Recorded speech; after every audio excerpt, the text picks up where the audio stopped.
Hello, everyone. I'm Jordan Carter, curator and co-head of the curatorial department here at DIA, and I'm really thrilled to welcome you all this evening for our first ever Sam Gilliam Award program featuring Ibrahim Mahama, the inaugural award recipient.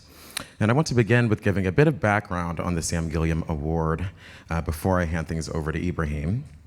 DIA's relationship with Sam Gilliam has been both generative and enduring, including the momentous 2019 presentation and subsequent 2021 acquisition of the artist's epically scaled two-part suspended drape painting, Double Merge, which he reconfigured specifically for the architecture at DIA Beacon. Ever since, Gilliam has been an anchor of abstraction and radical experimentation at the intersection of painting and sculpture in our collection, expanding the contours of minimal and post-minimal art and dialogue with many of his attitudinal and generational peers. Last year, in 2023, DIA launched the Sam Gilliam Award, made possible by the extraordinary gift of Annie Garlack and the Sam Gilliam Foundation. Thank you. Allowing us to give the annual award over the next decade, $75,000 of unrestricted funds to an artist living anywhere, working in any medium, who has made a significant contribution to the field and for whom the award would be transformative. This significant award initiative reflects the critical support that grants provided Gilliam in developing his own practice, as well as his incredible and lifelong generous support of artists. Ibrahim was one of over 100 artists nominated by an international array of museum curators and directors. This long list was reviewed by a jury of 5, including myself, Courtney Martin, the director of the Robert Rauschenberg Foundation, Emiliano Valdez, the chief curator of the Medellin Museum of Modern Art, Zoe Whitley, director of the Chisenhall in London, and of course, Annie Garlack, the president of the Sam Gilliam Foundation. I want to take a moment to thank all of our jurors for their time, care, thoughtfulness, and criticality in our deliberations. Ibrahim was selected in part in response to his continuous growth as an artist, in terms of the complexity, scale, and responsiveness to sight and his multifaceted material practice, as well as the meaningful impact of his ambitious work as a community-oriented practitioner. Indeed, we are thrilled to be celebrating Ibrahim as our inaugural awardee with this evening's program. Deploying patchworks of reused materials in large-scale textile and found object installations, Ibrahim transforms built environments and gallery interiors into spaces for critical reflection on the social lives of objects. Collaboration is key to his practice, as materials are collectively gathered, remade, and installed. Furthering this communal approach beyond his installations, Ibrahim channels the proceeds from his work into establishing as interdisciplinary institutions in his hometown of Tamale, Ghana, utilizing a circular economy to drive cultural regeneration and social transformation. Before we begin, I would also like to take a moment to thank my colleagues here at DIA, including Liv Kunaberti, who was integral to the administration of the Gilliam Award, as well as Kim Golding and Max Tonone for producing this evening's program. But without further ado, please help me in welcoming Ibrahim Mahama.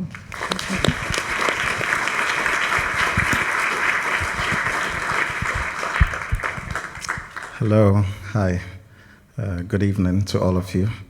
I'm very thankful for all of you for being here. I miss the weather. To begin with, Sam Gilliam has always been very important to us, at least as practitioners back in school. We have one of our mentors and professors at the University Caricature who first introduced Sam's work to us, like as an artist who was very much interested in experimentation and also like stretching the boundaries of like art and all that. It was very important to us given the tradition that we came from and also the historical background of like art education in Ghana. So I was very, very happy when I got the call from Jordan in February when I was in Cape Town during the fellowship. Certainly I think that it goes a long way only not to like stretch the work that I do, but also to inspire much like other artists, younger artists, also to believe a lot more in their practice. I was thinking of what to share today, but thank you again, Jordan, Jessica, Courtney, like everyone who is here, who's like supported my practice over the last couple of years, Massimiliano and Cecilia, yeah. And also to you very much for, yeah, supporting to the Sam Gilliam Foundation for supporting this, and also like, yeah, I guess I try to emphasize a lot on like art education and practice, because I came from the tradition of art school in Kumasi, which underwent a lot of like transformation within the last 2 decades. So, and we've seen what art was and what it can be. So I'm very grateful. I don't take this for granted at all. I want to just talk some about, I thought that maybe we could talk a bit more about like this idea of like excavation, excavation as a conceptual thing, looking at excavation in terms of like potential, excavation in terms of history, memory, but also excavation in terms of looking at like time and also community-based things and all that. I studied at the Kwame Nkrumah University of Science and Technology in Kumasi. I did painting and sculpture from the undergrad to PhD. In school, I was interested in experimentation. Of course, in Ghana, we didn't have like, up until now, where artists like are beginning to like build spaces. Like there are so many spaces in Ghana which are coming up, or like artists are building spaces from Amakubuafo to Kwesi Botre to Limbo Accra, and galleries and all that. The art school, when it started this kind of radical approach to art, our professor caricature was always interested in this idea that art could be seen more as a gift rather than artists producing art as a commodity. Yeah. So when I started making work in school, I was very much interested in how we could expand the concept of art in terms of the freedom that it's always says that it provides into like the much general context of like the society that we live in. There are these young women in Accra, they travel all the way from the north and others, and when they go to the south, they carry things on their head. They call them the head potters, kayes. And in order to do that, when they arrive in Accra, they write their names on their bodies and all that, so that in case anything happens to them, it's a way of identifying the body. But you can trace a lot of these histories back to like the colonial period, and also through the time of slavery and all that, in relation to like when the British built the railway for the extraction of gold and other materials. So I did a series of photographs looking at these historical conditions, because for us, the condition of the body is very important, but also looking at the condition of the body in relation to like the conditions of like materials, objects, things like that. So this photograph has the synthetic leather from the GDR. So I did a series of works with that, which was shown at the fruit market in Edinburgh, which part of it was shown at the White Cube recently here in New York. And this is one of the, I think this one of the most prominent works that I did. This was earlier on, this was in 2021, but I think I worked with Cecilia on the High Line on this, and we had been in conversation for a while, and I made this proposal to use this old chimney that had these forests growing in it, which was part of the old legacy, the colonial legacy. And then we had to go to Texas and buy this old tank, which was taken from, excavated in North Carolina. We brought it here. And then I think to Philly, they reworked it. But for me, it was very important. It was about, I was looking at it in relation to the torch on the Statue of Liberty, and looking at this idea of liberty through like the materials, because the tank in itself, in terms of where it comes from, North Carolina, and also in relation to where I come from, like in Tamale, in relation to history, I thought that there was some kind of connection there, which we could look at. Yeah, so, and it takes me back into like some of the original like footage of like when the British were building the railway. Late 19th century, there was a war between the British and the Ashantis, the Anglo-Ashanti War. The British couldn't get labor from the south to build the railway in the Gold Coast, where they could get the gold, the manganese, the timber, and everything. So the labor came from Nigeria, the north of Ghana, and others. And my grandfather was one of those people who had to walk all the way to from Tamale to Accra, which is like a journey of like 500 kilometers in order to be able to find work. He was a cook on some of the boats. And so I'm looking at like all these materials and then the histories that they possess and how we're able to somehow resituate these histories through the materials. And you can realize that when people are carrying things, it has an effect on the body. So in Ghana, like in the markets, all the market women and men who carry like the heavy loads, the commodities and everything, it shapes their body. So sometimes you'll do an x-ray of someone who's 30 years old or even 20 and their bodies look like they're 100 years old or something because of the deformities within like the spine and all that. So I'm also interested in these densities like in relation to the body and all that.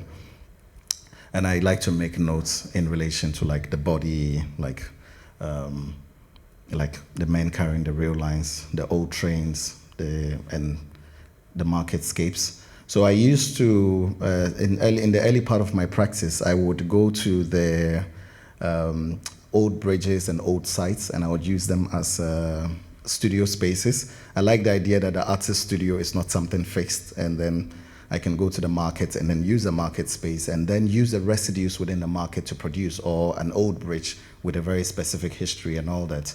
And so I would exchange like the bags. I would buy new bags and give it to the women and take the old bags and then use the old bags to make work. But also interested in how when you use that to make the work and then it goes through the market, it generates, let's say, residual capital, and that residual capital can go back into creating an alternate reality in terms of how we think of the world and how we view it and how we see it. Oh, sorry. One of the artists that was also very important to me when I was a student was Robert Smithson. I liked his courage, the way he made art, and how the work, how the work functioned also in itself. So Spiral Jetty certainly was one of the works that I used to look at.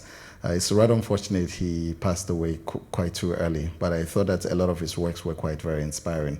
So because in our art tradition, like in art traditions in Ghana, in terms of art making, in a previous regime, people like Sam Gilliam or Robert Smithson would have never been taught in art school. So at least we had a generation of art teachers who were beginning to be more sensitive and aware and thinking that, yes, we live in a world together with all these other people, so these other artists, why not we open up the scope for our students to be inspired? So I started looking at spaces. So this is a building from the 1960s. It was built at a time when our first president Nkrumah was looking at like industrialization, working with architects from the Eastern Bloc to build these things, these spaces for food storage and others in the post-independence Ghana. And in 1966, when he was overthrown, all these buildings were completely abandoned. So again, looking at the histories and everything, the question was that how do we go back in time and how do we excavate these old spaces? Because as a painter or a sculptor, what constitutes the painting or the sculpture that you produce? Is it something that you produce in the studio, or could it be some kind of excavation and restoration and all that? I would gather a team and then we would go to these spaces, and then I bought this building in COVID period, and we started excavating the building, trying to repair the building because we wanted to make the building into a public space because it was already state-owned, but it's not public. It's funny how when something can be state-owned, which is something that is supposed to be for all of us, but it's not at the same time for all of us. So the idea was to use the residual capital that I was talking about to acquire this space and then to open it up to the public. So we started restoring the space and taking responsibility for it. And we would there was a lot of sand that was poured into the space to conceal the building completely. I think this was in the 70s and 80s because the city didn't want to have anything to do with the building, because a lot of women and children would go there in a drought to fetch water, and sometimes they would slip and fall into the building. There was a propaganda when the building was abandoned that it was because it was built by the Russians, that there was a tunnel going from the building all the way to the Soviet Union. So it was very crazy. And my father's generation, they somehow believed this propaganda. No one wanted to go into the building, so no one ever knew how the building even looked like. And when we started, there were a lot of these drug dealers. I don't want to say drug dealers. Yeah, maybe herbalists. They were they were like professional herbalists. They were operating in this space, and I needed to work with them because they were the only people that were already transcendental in order to be able to like go into this space to like help us excavate. And I always like, like artists like Santiago Sierra, like use of materials and others. But I also like the idea that in the excavation of this space, for me, that is where the work itself is. So it's not so much about making the objects and the objects in the gallery or in the museum, but it's also about, let's say, the work that happens within the space. So as a student, I would spend my time in the railway workshops and others, like these historical spaces, even like producing the work within these spaces and using and trying to stretch the boundaries of the studio, working with the workers within these spaces to produce, seeing the spaces transform in themselves in terms of how they appear to be. And also just because I was also interested in a lot of these historical materials, the trains and other things, and how to like literally excavate these objects. So I, with the good spirit of like old artists, like doing like great work, I started like working with like engineers and others to like rebuild, because I was trying to buy the old rail lines that had been excavated and then sold to the Chinese and remelted into steel. But I was interested in the history and the memory and the potentials within them. So I started working on building this rail line within the studio. So just experimenting, working with the railway workers, but also interested in the idea that in the building process, we invite the kids in the community to come and then witness the building. It's like you're doing some kind of an archaeological work, but this time you're not excavating, you're rather burying. And the thing that you bury, which is like the whole historical material, it allows for new imaginative excavations within the minds of these kids. Because mind that a lot of these kids, their ancestors were the ones who were taken as slaves. The ancestors were the ones who went to work on building the railway, but there was never any connection. So for a lot of these kids in the photograph, this is the first time that they're seeing a rail line or they are having any relationship with these materials. So again, the question is that where is the work that the artist is doing, is the work when it is done, or is it like the process, like the questions that we're asking within the process? So you can also see like the historical, like between just 100-year gap, like that thing that comes from a very brutal history suddenly can be converted into a gift to another generation. Yeah. And yeah, so you can see like the pot versus, let's say, the artist studio in terms of the transformations that can happen within that sense. And the objects, I like the idea that I play with objects and I stretch the boundaries, so they could be decommissioned airplanes and all kinds of other things with very specific histories. When in moving these objects across the landscape, also in relation to situating them to the studio, it's actually quite interesting that it demystifies these, like the work and the form itself. So you're having conversations with people are beginning, children particularly, seeing these objects, because most often when you see these things, they are in the vanishing points and all that, and what it means. So also like tracking, following them with like drones, like photographing, because the bridge, the water, this water didn't exist in the 1960s. It's from the Akosombo Dam, which was opened in 1962 when Ghana got the first hydroelectric dam within the region. And then also like moving the trains and then looking at it in relation to like architecture and others. Because where I live, it's like a predominantly Muslim area. So before, when you thought about Tamale, you thought about like the mosque and other things. But I also like the idea that we could shift, like when people come to Tamale now, they want to go to the artist studio rather than going to the mosque or something. But I think that both of those things can exist within one space. Yeah. And the idea of like the courage, like the idea that through the work that we do as artists, we gather the courage in order to be able to like take responsibility and do the things that normally the state is supposed to do, but the state would not do. In the case of this, I had bought this old sleeper train, which was very important, which was abandoned somewhere. And it was sitting in an area where the state has sold it as scrap. And I wanted to like save it and use it as part of the historical documents and the work that we do. And it was in a place where you couldn't get access to it. So what we had to do is that we had to work with the railway workers and also like the people in the area, in the market area, where we had to take old lines and also dig out some of the old lines that had been abandoned and rebuild the line in order to be able to literally use manpower to carry the train, put it on the line, and then push it all the way to the place where the thing could carry. And sometimes it's quite unimaginable. Like you think that it just requires a bit of courage to do something, whereas sometimes in terms of the state apparatus, like it's just there's a sense of dormancy. So I'm very much interested in what's the work, how much we put into the work, and how that also transforms us in turn to be able to do other things. And there is an interesting painting of Francesco Goya with the massacre. And I always don't like to think about the relationship of just a human being, but also our relationship with history, our relationship with each other, with the planet and all that.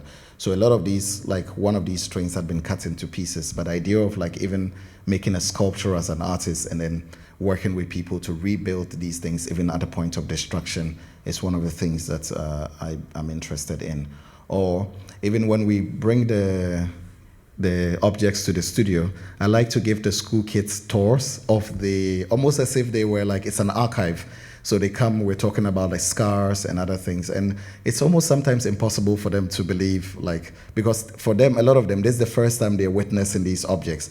But then they're not just witnessing them as like, if you went to here, like, we see trains all the time. We are not really struck by it because it's something that serves our needs. But suddenly when the world comes into crisis, then we have to pause and think. But I like to start my work from that space where we have to pause, because I feel like the world has always been in crisis, actually for quite a long time, but we've just ignored much of it. So again, thinking about it in relation to like Caravaggio's painting of the Doubting of Thomas.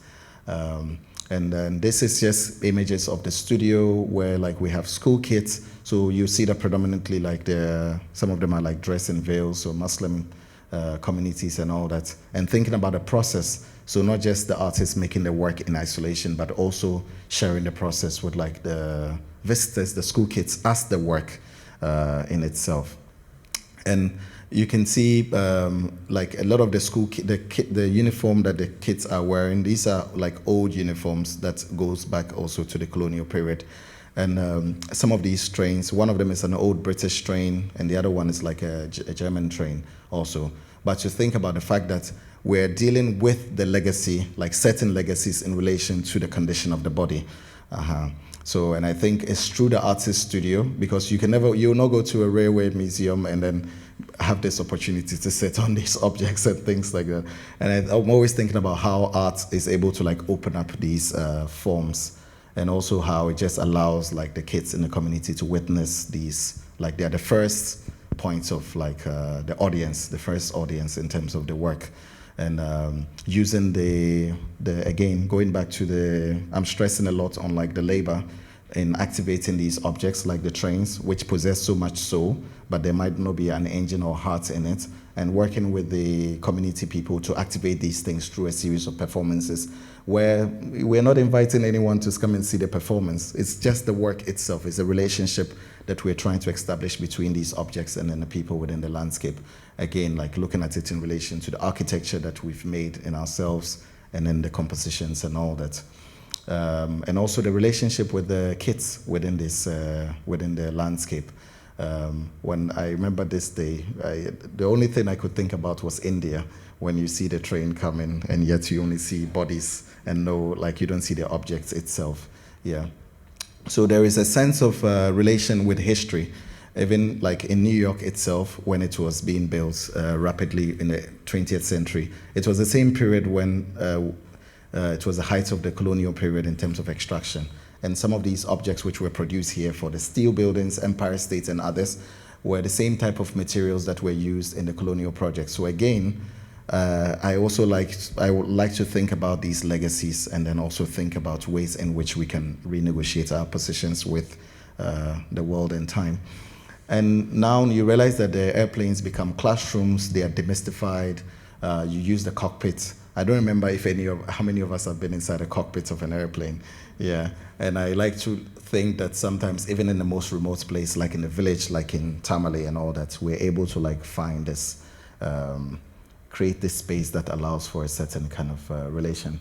And the building, the old building I spoke about, there was a huge colony of bats in it. And during COVID, when I bought the building, everyone said, "Oh, why not get rid of the bats?" But I realized that actually the bats are not a problem. We have always been the problem, you know. So after working with the veterinaries and checking and everything, realized that why not leave the bats in the space, because they become the chief protagonists of this space. Because when you're making art, it's not as if you're making it and thinking that the human being becomes the first point of contact, but what about the ecosystem and everything else that strives within these spaces? So some of the planes, we use them for like coding, robotics, and all kinds of other things within the landscape. We have a program with the girls within the region where we'd like teach them like coding and computing and others. So thinking that the void of this old mechanical thing also becomes like a space for a new promise in terms of like rethinking. So this is part of the studio space again. So using the space in very different ways, like where school kids are learning about coding with one of our colleagues, Madi, where we have like the permanent artworks within the studio as part of the collection. And then we also have school kids who are going on a tour with Benjamin. And the works are presented in different forms, in cabinets and all that, so not everything is hanged. So sometimes we have to draw out some cabinets in order to be able to look at the work. The kids in the community, a lot of them come to the space so much, they play in the space, and some of them have become so familiar with the works, the collection, and the archives. So sometimes they bring other kids and then they take those kids through it. So it's about that thing that where we are doing some kind of a work, but we're trying to somehow excavate a certain history which another generation can also own and do something differently with it. And this is our caretaker, Zachariah, taking some of the local women in the community also through the collection, like archives and others. And it's very interesting because before the building of the studio, because I remember when I wanted to build a studio in Tamale, a lot of people said, "Oh, but why do you want to build a studio in this place? It's in the middle of nowhere." And most of the people they are not sophisticated, they don't understand what art is. And I said, no, but that's not the point of art. Art is not, we don't do it because we know the end product or the outcome. We do it because we want to expand freedom. We never know. The moment we know, then everything stops. So I like the idea that we're doing some work that transforms us, and we're also trying to transform the landscape. But then also, you're very surprised when you see like the mothers, mostly the women, the mothers bring their children on their motorbikes because the area is like quite poor and it's predominantly motorbike is there. And you see like people, like a family with like 6 children at the back squeezed into it. And they just go in casually to see like contemporary arts and to experience art in ways that maybe in a cosmopolitan you might not experience. So, and when they come, they come in their best clothes, you know. And I'm always thinking about how when I watch like shows, like things happening in New York and other, like the Met Gala and other things, and I'm always like, oh, like I'm like, we could be having our own, like in terms of like just the spontaneous like visits from like women with babies strapped to their backs and all that. Because one of the things that we do is we rent buses and we go to the communities and then we bring the families. So it's not so much about a point of just building and making the work, but it's about how the work is redistributed. It's very important. And this is a case where a tricycle rider came to the studio and was so impressed. Like he wanted to bring the kids from his house. So he went home, closed for the day in the morning, and brought all the kids. And traditionally, there's supposed to be like 3 people sitting in this tricycle. So he squeezed all these kids into it. They had to sit on top of one another. He's even so kind to put a wood to prevent them from falling out. And I think it's quite interesting to think that because one, as I said before, one would have thought, but why build this space, this thing in this rural area? But the thing, as I said before, is about the transformation. As we are working to transform, we also have to have faith that the work that we do will transform others, who in turn, because this guy hasn't been to school, but then the kids in his house go to school. So why is it important for him to think that, oh yes, why not take the kids in my house to see the museum or the gallery or the artist studio? This is Zachariah. He's our caretaker. When I decided to build this space in 2015, he lives in the community. He's a farmer also. He's always helped us with his labor as part of the construction. We had an exhibition in 2021 with a museum from Denmark, Aarhus, and they gave us a loan of Olaf Eliassen, one of his pieces, and we created a space for it. And for me, I like the idea that him as our caretaker and security, and like he does other things and contributing his labor to the building. When the kids come to the space or other people, he likes to take them through, because we're always discussing the work. So everyone, even the security man, knows when there are people in the middle of the night, they open up the space, even sometimes 12 p.m., and they give them a tour. And I like that he is able to like talk about this work through the local language, because that's also the point, how we're able to deconstruct art and then distribute it evenly. Because a lot of the kids, though they go to school, the educational system has become so bad. So though English is the first language in Ghana, sometimes just understanding, teaching, like talking to the kids in English, it becomes a problem. So also the work that we have to do is how to deconstruct what we do and how to redistribute it. And I think that it's interesting when we're able to like open the field this far. So also again, like just inviting the school kids to witness like the construction process and being within the process of the building. Because 10, 20, 30 years from now, these kids are going to be older. And then some of them might be government officials, engineers, and other things. The point and the question is that what will be their relationship to culture, and also their memory, the memory of culture in terms of its building through these projects. And sometimes it almost feels like they're the ones who commissioned us to build this space. It's almost as if they came from the future to say that, hey, you have to do this. And so I also like the idea of how, as artists, we're able to like have a certain sense of faith and belief and do some of these things. So like this one of the greenhouses, the spaces in the institution, and also thinking about how like it transforms and changes in a relationship. That's Zachariah again. So just to show you, like even like using it, giving tours in construction. And this is the Parliament of Ghost.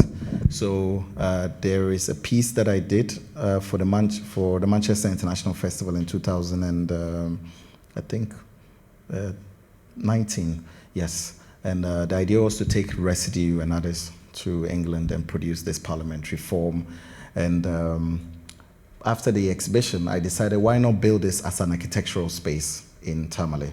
So we started excavating and then building, but building the work not as a work necessarily, but as a theater, as an architectural form, and thinking about how it could allow us to like intervene within like the process of the building.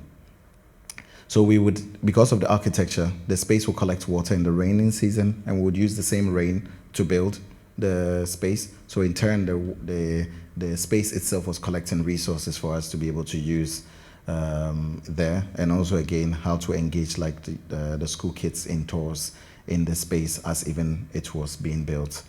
And sometimes the kids in the community, when it was very hot, they'll come and use it as a swimming pool, or just come and sit there like discussing, like playing around, almost treating it almost as if it's an abandoned site, you know, the idea of like this precarity, and then like all of us like sharing within that precarity.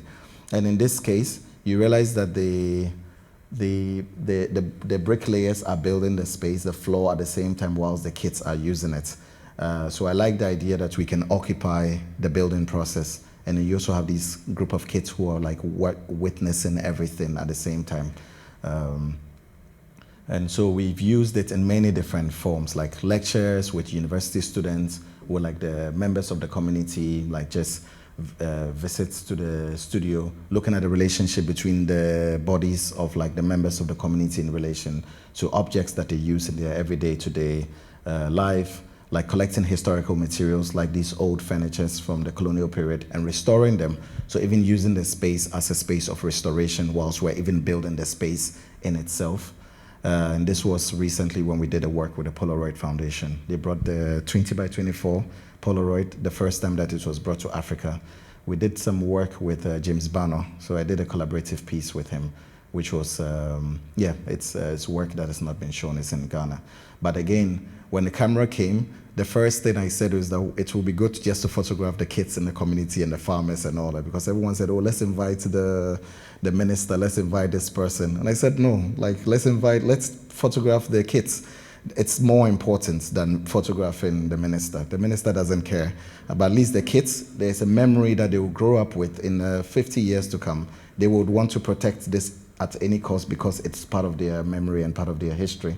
And so again, thinking about this idea of like just working with the architecture, finding ways in which we could stretch it, like using it as a cornfield, planting within the space, and then also allowing that to inspire other kinds of like work that we do, architecture and all that. But again, taking that image and the work as we're here now, going to like a rural area where the schools, there are no desks, the kids sit on the floor, sharing the work with them, and then inviting them to come to the space. So thinking about all these multi-layers of how we share the work that we do with like communities.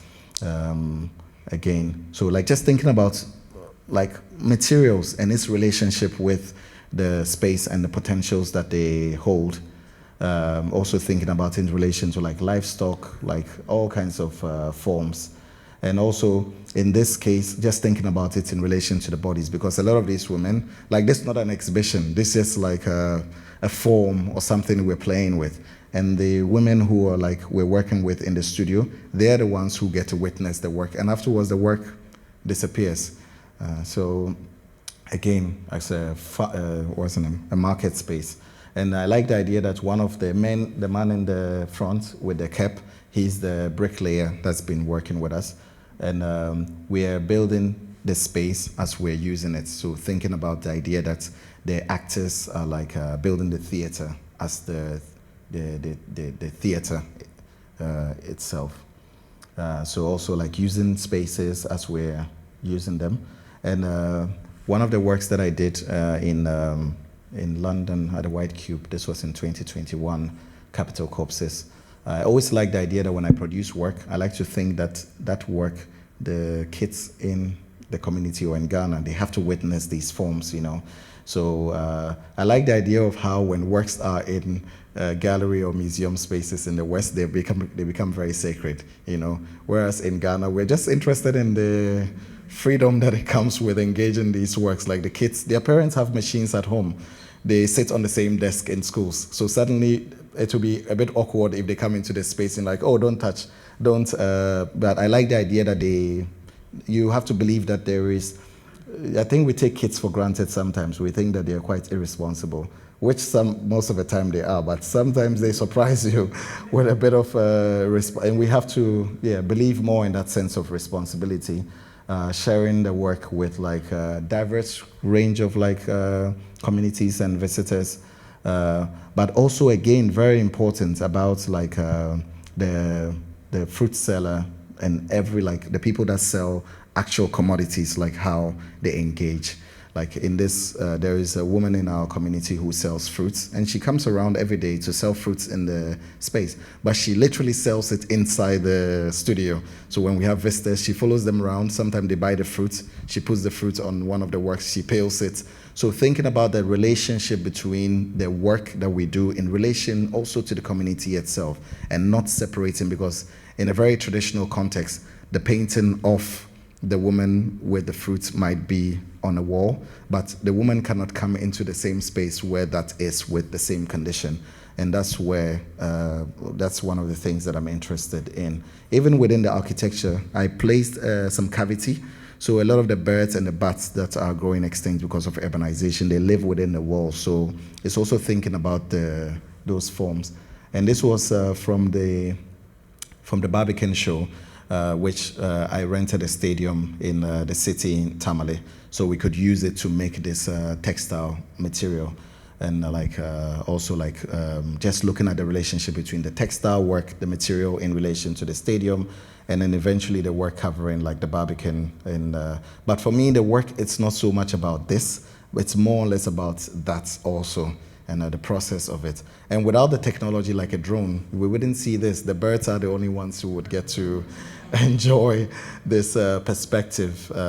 So again, looking at history, and this is, like I knew that Massimiliano would be here. Yeah, so we did this work with Massimiliano with the Trussardi Foundation in Milan in 2018, I think.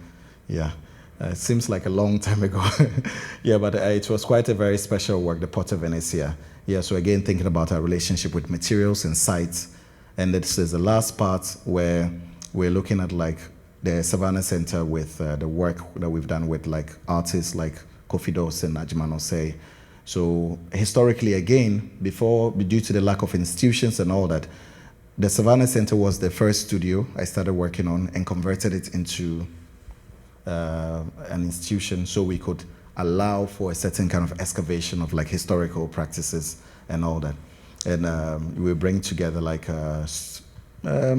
artist colleagues and then students to be able to like build their sets and like the exhibitions and all that for these artists. So these are some of our colleagues, Benjamin, Elolo, and then Selom.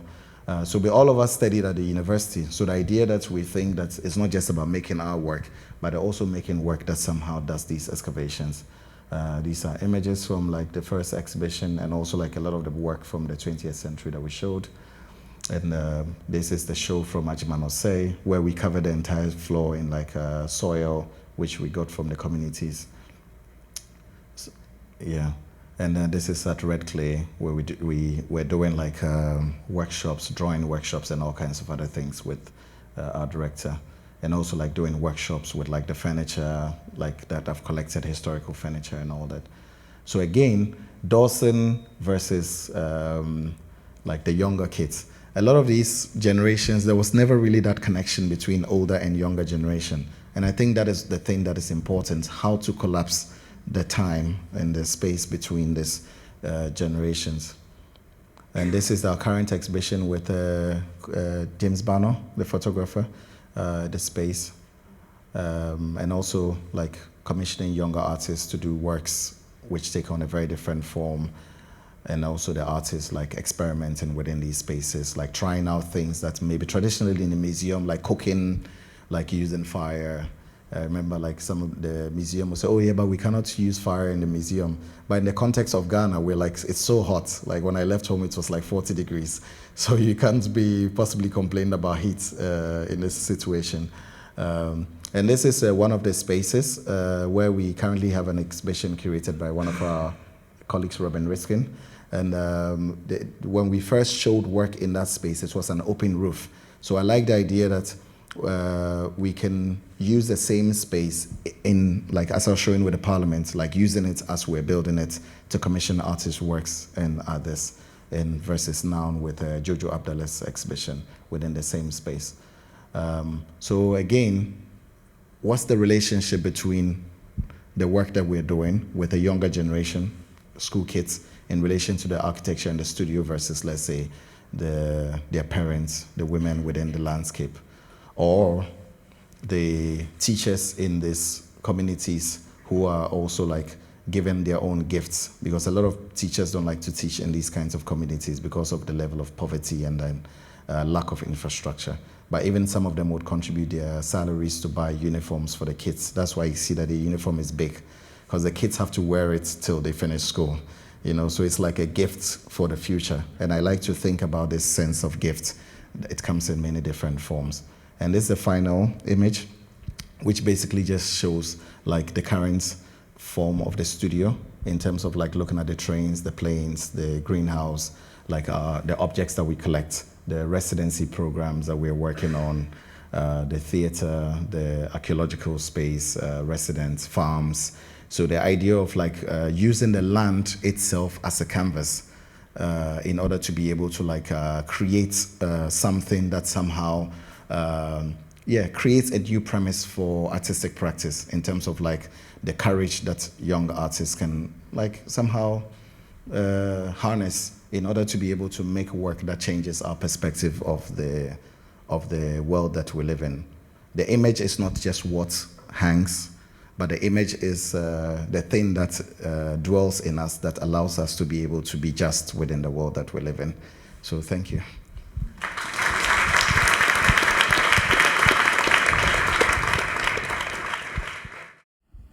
I have about 40 or 50 questions for you.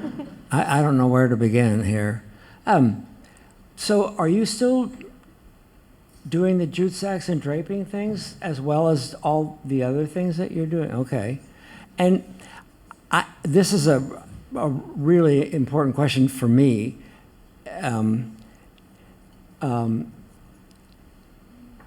Did you look at what's my woman I like? No. And I'll go on with other questions here. Do the kids, obviously the kids are very important to you in your community. Do they participate in building things like your big shoeboxes and things like that? Do they actually have hands-on when you're constructing them? Do they participate? No. Yeah, I'm also careful a bit about the use of labor within this context. Yeah, I like to think of it as a gift, you know. Yeah, we will produce the work. Certainly we do workshops and all kinds of things with them. I'm more interested in how the thinking that we're trying to develop and push, how we can share it with the younger generation, and then it can also provide them with new premises of thinking and all that, but certainly not in making the work. So the artist that I was thinking about is Lee Bonteque. When she was making those things with canvas and the holes and the rips and the patinas, did you look at her at all when you were in school? No. I mean, no. No. Wow. Yeah. Okay. You must imagine that when we were in school, you know, when you're here, yeah, sometimes you might take a lot of things for granted because you have access to so much. Even just the idea of having internet to like Google something. At home, sometimes you wake up and for 3 days there's no electricity. So there is a bit of limitation when we're students. Now, I wouldn't say things are, of course, technologically, things are a bit easier. You can find information much easier. But when we're in school, it was still very much of a struggle back in the day to find information in order to be able to aid your work. Thank you so much for this talk, man. That shit was beautiful. You know what I'm saying? It was just stunning. It's not a question, it's more of a comment. I'm thinking about Anselm Kiefer and the way he takes up space. And I think the way you build community and you take up space is just brilliant. What you're doing for these children, giving them a different sense of future that possibly some of us never had. I'm honored to be in this room and seeing this. You dig? Also, I love the use of technology and leveling things up, but also keeping it grounded in a history. So thank you so much for that, fam. I appreciate you. Oh, thank you.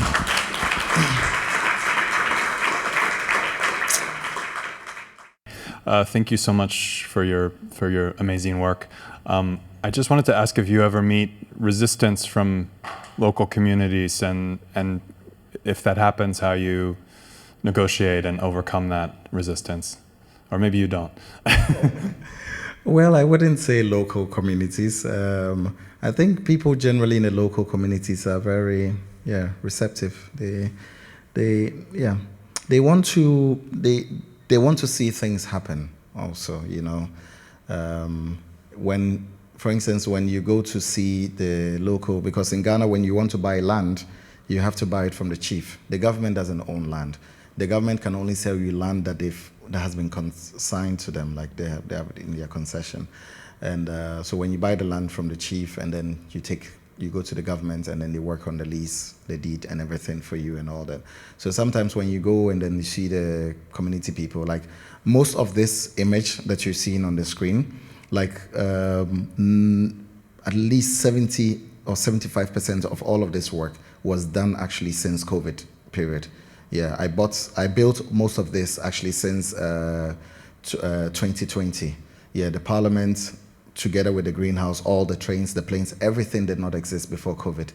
So, because in our time, in COVID period, when we were in Ghana, in my city. We only had 1 day of lockdown, you know. So every day I would be watching CNN, and I'm seeing like how like people couldn't go out, and I was like, oh, we're very lucky, you know. So there was a lot of work that we could do, experiment and do things very quietly. Of course, I was not traveling, you know. Travel takes up a lot of time from the artist's time in life. So I had all that time to experiment and work at home. But certainly, I think the government is always the state is always that one problem that you have, not the local people. The local people want opportunities. They want to see things happen. But the government, for instance, the trains, when I wanted to buy them, I had written a proposal to this government and said, look, I see like these are the potentials. We could do this and that and that and that. They said, no, we're not interested. Actually, they sell them off as scrap. So I have to then now go and look for the scrap dealers and then buy it from them at a very expensive price. And then now I have to take away the commodity value and then bring the historical value together with the material value to the landscape. Yeah, and again, when you do that, they would come back and tell you that, oh, it was, even when you buy these objects, to get them, like I remember when I bought the planes, I could not even, for almost 1 year, I could not pick them up from the airport because the airport company was saying that the companies that own these aircrafts before they went bankrupt and they were owing the airport company some money. And it was really, so I had to go back and forth. And to be honest with you, at some point, you have to resort to bribery in order to get some of this work done. But then at the end of the day, who cares in 20 years? The work is done, you know? So I remember I used to be that kind of person that said, no, I cannot give anyone a bribe. But at some point I realized that, sometimes in order to do the right thing, you have to sometimes just, so I like the idea that I'm having to place myself. The work is not so much about me. I'm not, honestly, most of the work that I do that I keep in the studio, like all the work, like what am I going to do with them? But the point is that it creates a premise for something different. And once I came to realize that the work was beyond what my person as an artist, and it's more or less about you're doing something that changes the way an entire generation looks at the world around them. But even just as artists, like practicing and all that, you realize that there is a lot more that you have to do. We have to be steadfast in a way. Yeah. That seems like a beautiful place to stop, and I want to thank everyone for coming, but I more so want to thank Ibrahim for being so generous with sharing his expansive artistic and social practice. And again, just say that we're all so proud to be able to honor your work, your important work, and facilitate it even further with the Gilliam Award. Thank you. Thank you very much.